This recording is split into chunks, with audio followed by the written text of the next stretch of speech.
Toshkent shahar suv ta'minoti aksiyadorlik jamiyati aholiga ichimlik suv yetkazib berish bilan birgalikda oqova suvlarni tozalash bilan ham shug'ullanadi.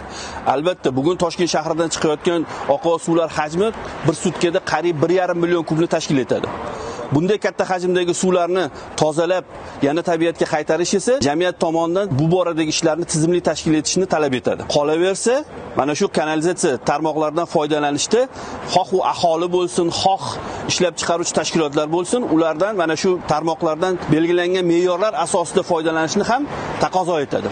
Ana shunday me'yorlardan foydalanishni nazorat qilish maqsadida Toshkent shahar suv ta'minoti aksiyadorlik jamiyatining maxsus bo'limlari hamda tegishli tashkilotlarning mutasaddilaridan iborat maxsus guruh ayni paytda joylarda reydlar tashkil etgan. Bunday o'rganishlar jarayonida turli noqonuniy holatlar ham aniqlanmoqda. Ya'ni belgilanmagan me'yorlar asosida oqova suvlarni oqizish, tarkibida turli kimyoviy yoki bo'lmasa rangdan iborat bo'lgan tashlamalarni tashlash holatlari ham aniqlanmoqda. Bugun siz bilan ana shu reydlar jarayonlariga birgalikda guvoh bo'lamiz va bu borada amalga oshirilayotgan ishlarni bevosita kuzatishga harakat qilamiz.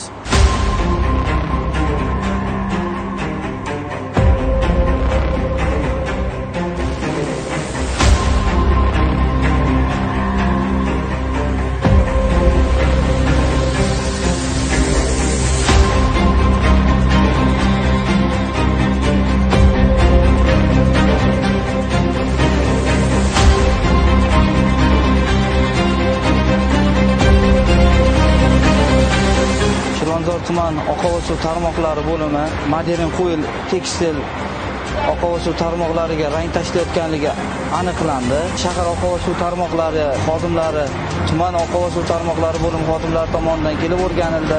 Modern Qo'yil tekstil ushbu holati bo'yicha tekstil tarmog'i vaqtincha oqova suv tarmog'idan uzildi.